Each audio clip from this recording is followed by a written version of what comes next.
आज हम लोग भाग विधि से वर्गमूल ज्ञात करना सीखेंगे। इस विधि से बड़ी सी बड़ी संख्याओं के वर्गमूल आसानी से निकाले जा सकते हैं। जैसा कि हम सभी जानते हैं कि अभाज्य गुणनखंड विधि से बड़ी संख्याओं के वर्गमूल ज्ञात करना आसान नहीं होता है। इसमें बहुत समय लग सकता है और परेशानी भी हो सकती है, तो इस विधि को भी जानना बहुत ही आवश्यक है।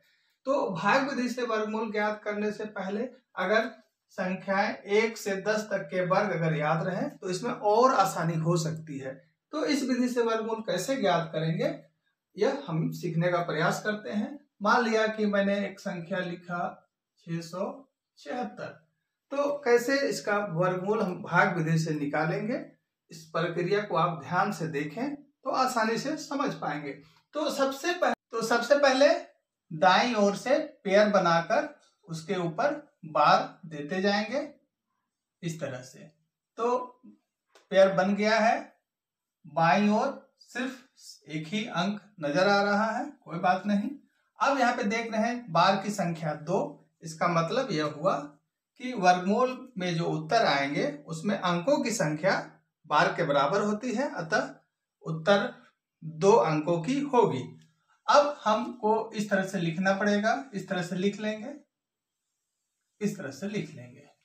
अब बाईं ओर से हमको सॉल्व करते जाना है, बनाते जाना है। तो बाईं ओर में देख रहे हैं एक ही अंक है 6। तो अब उस अंक को हमको ढूंढना है जिसका वर्ग 6 के बराबर हो या 6 से कम हो। तो यहाँ पे देखना है 3 का वर्ग 9 आ रहा है, 2 का वर्ग 4 आ रहा है। इसका मतलब 4 जो संख्या है 6 से छोटी संख्या है, तो इसमें 2 का वर्ग हमको लगाना पड़ेगा। 2 यहाँ पे लिखेंगे, यहाँ पर भी 2 लिखेंगे और यहाँ पर भी 2 लिखना है। यहाँ पे ध्यान देना है 3 जगह पर 2 लिखा जा रहा है। अब 2 से 2 को गुना करेंगे तो 4 प्राप्त होगा। फिर एक लाइन यहाँ पे देंगे और 2 में 2 को ऐड कर देंगे, जोड़ देंगे। अब 6 में 4 माइनस होगा, घटा देंगे तो प्राप्त होगा 2। उसके बाद पूरा जो पेयर है जोड़े में उसे यहाँ पर उतारना पड़ेगा। तो हमने उतार लिया। अब यहाँ पे जो संख्या है वो 276, यहाँ पे पहले से 4 है।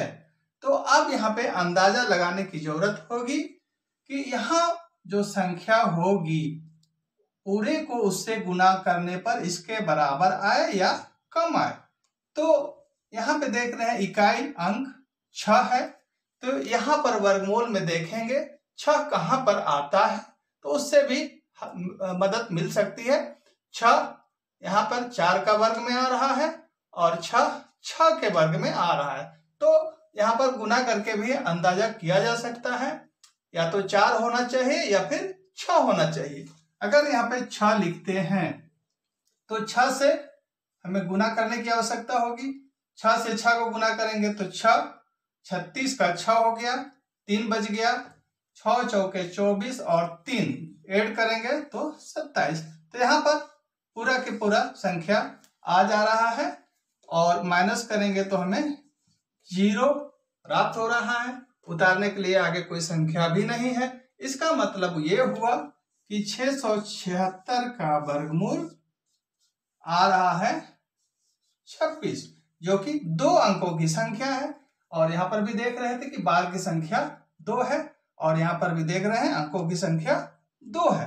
तो इस तरह से आसानी से भाग विधि से वर्गमूल ज्ञात किए जा सकते हैं। और एक बड़ी संख्या लेते हैं, बड़ी संख्या और लेते हैं।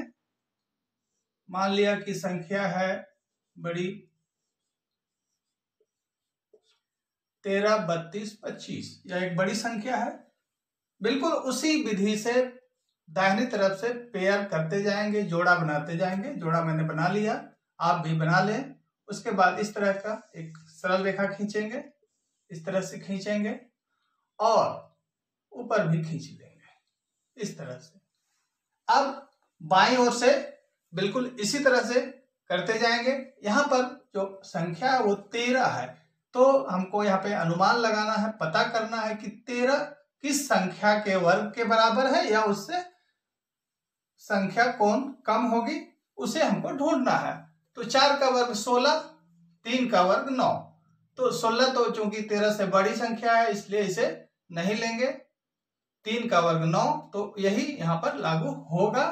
तो 3 का वर्ग हम करेंगे, यहाँ पर 3 का वर्ग यहाँ करेंगे तो 3 का वर्ग प्राप्त होगा 9। 3 को 3 से जोड़ेंगे 6, 13 में 9 को घटाएंगे 4। अब आगे का जो जोड़ा है उसे बगल में उतारेंगे। अब यहाँ पर जो अंक आएगा उसका गुणनफल इसके साथ में इसके बराबर होना चाहिए या फिर इससे कम होना चाहिए। तो देखना है कि क्या आएगा, अंदाज लगाना है। तो गुना करके रफ में भी किया जा सकता है। मान लिया कि 6 से गुना करते हैं, अंदाज कर सकते हैं या फिर गुना कर सकते हैं। 6 से अगर गुना करते हैं तो 6 यहाँ भी लिखेंगे, यहाँ भी लिखेंगे। 6 से 6 को गुना करेंगे, 6 6 36, 3 बच गया। 6 6 36 और 3 39। इस तरह से लिखेंगे, माइनस करेंगे। 12 में 6 घट जाएगा 6, यहाँ पे 2 बचा, इधर से गया। 12 में 9 घटाएंगे तो 3, यहाँ पे 0। तो यह सही है। 6 फिर से यहाँ पे ऐड करना होगा, जोड़ना होगा। 6 6 12, 6 और 1 7। इसके बगल में फिर से जोड़ा उतारेंगे। अब फिर से उसी तरह यहाँ भी कोई संख्या हमें लिखना है जिसका गुणनफल इस पूरी संख्या से इसके बराबर होगी या फिर इससे कम होगी।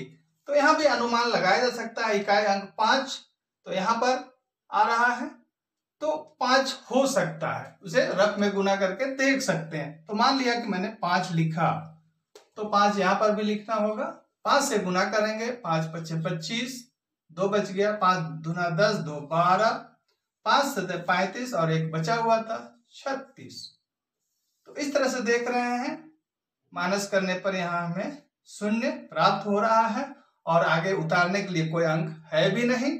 इसका मतलब यह हुआ कि इसका वर्गमूल हमें प्राप्त हो चुका है, वो है 365।